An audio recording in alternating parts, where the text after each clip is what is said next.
जितना बड़ा घोटाला दिल्ली के मुख्यमंत्री अरविंद केजरीवाल जी ने किया है, मेरे ख्याल इतिहास में ये काले अक्षरों में लिखा जाएगा कि अरविंद केजरीवाल ने दिल्ली के लोगों के साथ बहुत धोखा किया है और बहुत ज़्यादा मैं कहता हूँ कि कलंकित किया है दिल्ली को। और ये फाइल चोरी ना तो हमारे बीजेपी के लोगों को ज़रूरत है और ना ही किसी को।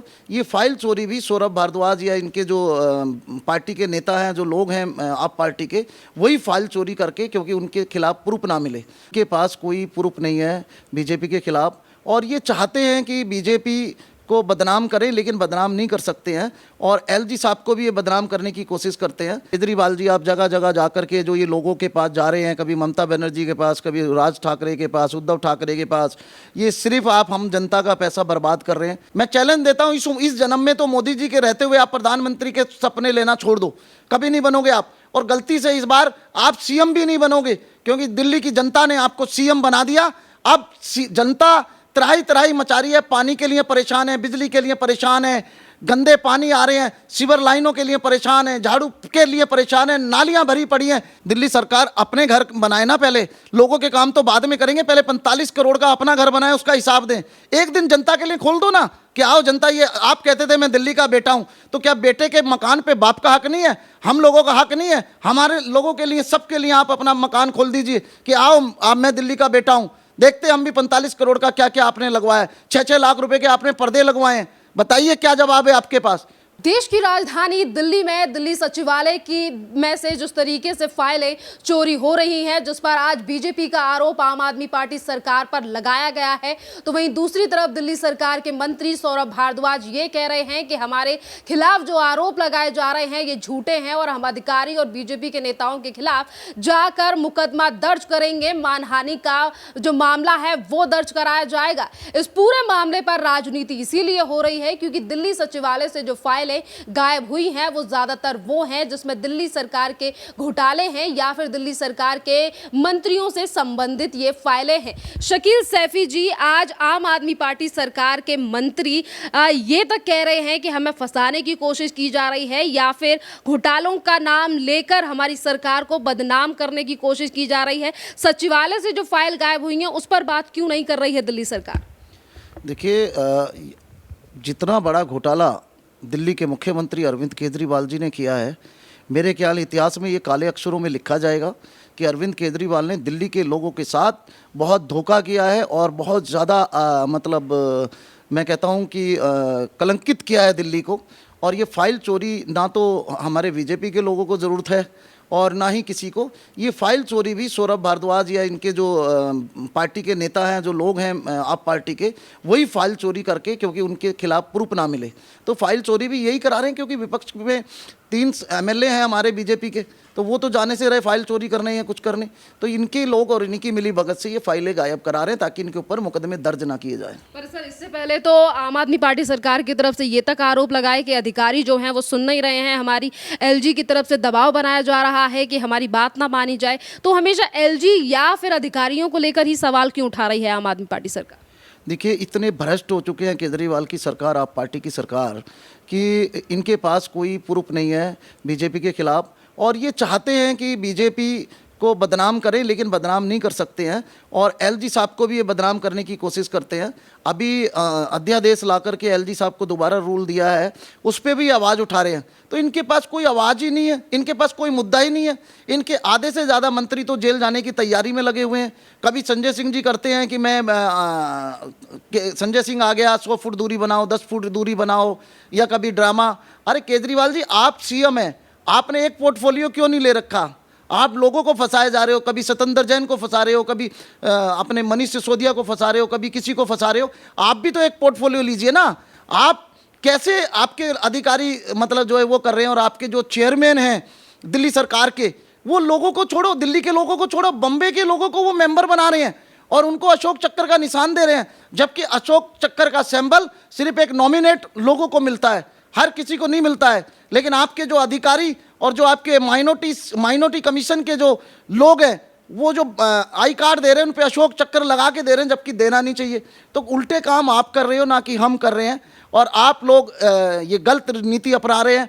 आपने 54 करोड़ रुपया जनता का लगाया शीश महल में। आप कहते थे मैं गाड़ी नहीं लूँगा, आप कहते थे मैं बंगला नहीं लूँगा, आप कहते थे मैं एक गाड़ी लूँगा। आज मोदी जी से ज़्यादा सुरक्षा आपकी है। पंजाब से भी आपने सुरक्षा ले रखी है, दिल्ली से भी आपने सुरक्षा ले रखी है, चारों तरफ आप ही की वो चल रही है। 100 गाड़ी से ज़्यादा आपके साथ चलती है। सर, इसी के साथ अभी आपने अध्यादेश का जिक्र किया है, पर अध्यादेश पर दिल्ली के मुख्यमंत्री अरविंद केजरीवाल ने कहा कि अध्यादेश की लड़ाई अब हमारी नहीं रह गई है, बल्कि सुप्रीम कोर्ट और केंद्र सरकार की है। और वहीं हम तमाम पार्टियों से समर्थन मांगेंगे कि राज्यसभा में इस ऑर्डिनेंस को कानून ना बनने दिया जाए। देखिए, तो राज्यसभा के सदस्य बताएंगे और वक्त पे, आने वाले वक्त पे मोदी जी की जीत होगी। और केजरीवाल जी आप जगह जगह जाकर के जो ये लोगों के पास जा रहे हैं, कभी ममता बनर्जी के पास, कभी राज ठाकरे के पास, उद्धव ठाकरे के पास, ये सिर्फ आप हम जनता का पैसा बर्बाद कर रहे हैं। जो हम इनकम टैक्स देते हैं, जो हम लोग पैसा खर्चते हैं, जो आपकी सरकार शराब माफिया घोटाले में फंसी हुई है, और अब आप अपने आप को दिखा रहे हैं कि मेरे साथ ये समर्थन है, ये समर्थन है। जब वक्त आएगा ना, आपको हम बता देंगे कि राज्यसभा में ये मुद्दा पास होगा। तो सर, आप ये बताइए कि ऑर्डिनेंस को लेकर अरविंद केजरीवाल को दिक्कत क्या है? वो ये कह रहे हैं कि कोर्ट बंद हो गई है, या फिर कोर्ट के बंद होने की तारीख आ गई है, इसीलिए बीजेपी ने जानबूझकर, केंद्र सरकार जानबूझकर ऑर्डिनेंस लेकर आई है हमारा काम रोकने के लिए। कोई काम नहीं रोका जा रहा। आप जगह जगह कैमरे लेके चलिए। इन्होंने 9 साल में दिल्ली का नाश कर दिया। इन्होंने जगह जगह खड्डे हो रहे हैं, जगह जगह पानी भरा जा रहा है, जगह जगह रोड टूटे हुए हैं। ये अपने एमएलओ को ये तो नहीं कहते हैं कि जाओ क्षेत्र में काम करो, क्षेत्र में लाइटें लगवाओ, क्षेत्र में पानी की व्यवस्था कराओ। आप चल के देखिए, नांगलोई साइड में पानी में सीवर का पानी आ रहा है, टूटी के पानी में। तो आप ये काम क्यों नहीं कराते हैं? जरा सी बारिश होती है केजरीवाल जी, दिल्ली इतनी इतनी डूब जाती है। उन कामों को तो आप कराते नहीं है। खाली आपको मुंगेरी लाल के हसीन सपने सिर्फ आप देखना चाहते हो कि मैं प्रधानमंत्री बन जाऊं।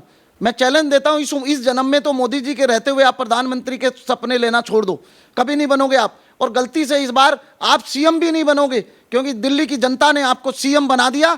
अब जनता त्राही त्राही मचा रही है, पानी के लिए परेशान है, बिजली के लिए परेशान है, गंदे पानी आ रहे हैं, सीवर लाइनों के लिए परेशान है, झाड़ू के लिए परेशान है, नालियां भरी पड़ी हैं। ये जनता की सुविधा है, ये दिल्ली सरकार का काम है, ना कि सीधा मोदी जी पे अटैक करना आपका काम है, ना कि अध्यादेश पे आपको समर्थन जुटाने का काम है। दिल्ली का काम तो आप कर नहीं रहे हैं, लेकिन हर स्टेट में जा करके मुख्यमंत्री से मिल रहे हैं और खर्चा कर रहे हैं हमारे देश का। वही खर्चा अगर आप कॉलोनियों में करो, वही गरीब जनता पे करो, तो कितना बेनिफिट गरीब जनता को होगा। सर, इसी के साथ अगर कल अरविंद केजरीवाल, कांग्रेस के अध्यक्ष मल्लिकार्जुन खड़गे से उन्होंने समय मांगा था, पर आज जनता की तरफ से ये सवाल भी उठ रहा है कि कभी यही अरविंद केजरीवाल परिवारवाद को लेकर बातें किया करते थे, पर आज वो उन्हीं परिवारवादी पार्टियों से जाकर मिल रहे हैं, समर्थन मांग रहे हैं। तो आखिरकार अरविंद केजरीवाल क्या 2024 के लिए रणनीति तैयार कर रहे हैं? देखिए, इनकी रणनीति करने से कोई फ़ायदा नहीं है, चाहे अरविंद केजरीवाल और ये 22 की 22 पार्टी इकट्ठी हो जाए। मैं आपको बता देता हूं कि 300 प्लस सीटें 2024 में आदरणीय मोदी जी तीसरी बार देश के प्रधानमंत्री बन रहे हैं। और ये हिंदू मुस्लिम, यूपी के चुनाव देख लो आप, अभी नगर निगम के चुनाव थे यूपी में, मुस्लिमों ने कितना समर्थन से, और 17 के 17 मेयर बीजेपी के बने हैं। तो मुस्लिम समाज ने भी अब ठान लिया है कि मोदी जी को लाना है और देश को बचाना है।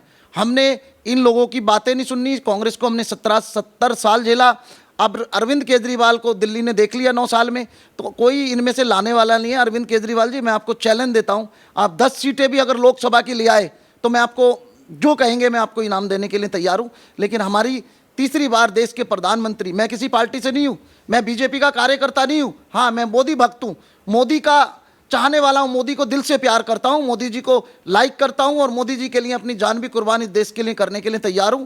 मैंने कोई बीजेपी की शपथ नहीं ली हुई है, मैं अपनी वर्ल्ड पीस हारमनी चलाता हूं और मोदी जी को प्यार करता हूं। और मोदी जी के लिए कहीं भी मुझे लड़ना पड़े, चाहे केजरीवाल हो, चाहे सारी सरकार से मुझे लड़ना पड़े, जितने भी विपक्ष है, मोदी जी तीसरी बार हमारी बीजेपी की सरकार के बना रहे हैं और हमारे देश के प्रधानमंत्री तीसरी बार मोदी जी बनने जा रहे हैं। आप सारा विपक्ष इकट्ठा हो जाओ, वक्त आने पे जनता आपको जवाब देगी। शकील सैफी जी, आप दिल्ली के ही रहने वाले हैं, पर इसी दिल्ली को लेकर अरविंद केजरीवाल ने कहा कि यहाँ से बीजेपी के 7 जो सांसद हैं उनमें से एक भी नहीं आएगा, और आप कह रहे हैं कि सरकार रिपीट होगी। तो एक तरफ जनता कुछ कह रही है, मुख्यमंत्री ये कह रहे हैं कि बीजेपी नहीं बल्कि आम आदमी पार्टी 7 सीट ले जाने वाली है 24 में।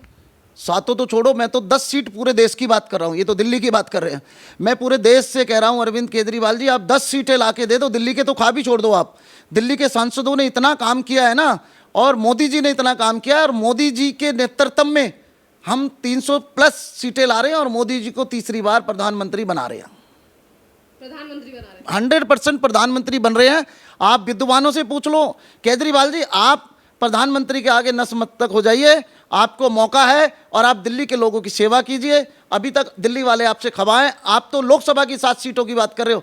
चलिए कहीं बाया इलेक्शन कराइए आप अपनी, आप पार्टी के किसी भी एमएलए का, अगर आप वो भी जीत गए तो मैं दिल्ली छोड़ दूंगा, राजनीतिक छोड़ दूंगा। सर, एक तरफ ऑर्डिनेंस है, वहीं दूसरी तरफ शीश महल है, और वहीं तीसरी तरफ आज अरविंद केजरीवाल जो नए संसद भवन का विरोध कर रहे हैं, उनके खिलाफ शिकायत दर्ज हो गई है। हम हर जगह मोदी जी का पोस्टर निकालेंगे, बधाई का, ये जो कल पार्लियामेंट का उद्घाटन कर रहे हैं, और जितना हमसे हो सकेगा हम मोदी जी का प्रचार करेंगे, और अल्लाह ताला से दुआ करेंगे मोदी जी की उम्र लंबी हो, और अल्लाह ताला मोदी जी को इस देश का प्रधानमंत्री बनाए रखे, ताकि देश के में नहीं विदेशों में भी इस भारत का डंका बजता रहे। कहा जा रहा है कि मोदी सरकार जो है वो लोकतंत्र की हत्या कर रही है, दिल्ली सरकार को काम करने नहीं दिया जा रहा। दिल्ली सरकार अपने घर बनाए ना, पहले लोगों के काम तो बाद में करेंगे, पहले 45 करोड़ का अपना घर बनाए, उसका हिसाब दें। एक दिन जनता के लिए खोल दो ना, कि आओ जनता, ये आप कहते थे मैं दिल्ली का बेटा हूं, तो क्या बेटे के मकान पे बाप का हक नहीं है? हम लोगों का हक नहीं है? हमारे लोगों के लिए, सबके लिए आप अपना मकान खोल दीजिए कि आओ आप, मैं दिल्ली का बेटा हूं। देखते हम भी 45 करोड़ का क्या क्या आपने लगवाया, 6-6 लाख रुपए के आपने पर्दे लगवाए हैं। बताइए क्या जवाब है आपके पास? खोलिए एक दिन, प्रेस को बुलाइए, सब जनता को बुलाइए चाय पे। ऐसा नहीं करोगे आप, लेकिन बस आपको एक देख, सोते में जागते में, उस शोले पिक्चर का डायलॉग था ना, सो जाओ नहीं तो गब्बर सिंह आ जाएगा, तो इनको याद आता है कि सो जाओ नहीं तो मोदी जी आ जाएंगे।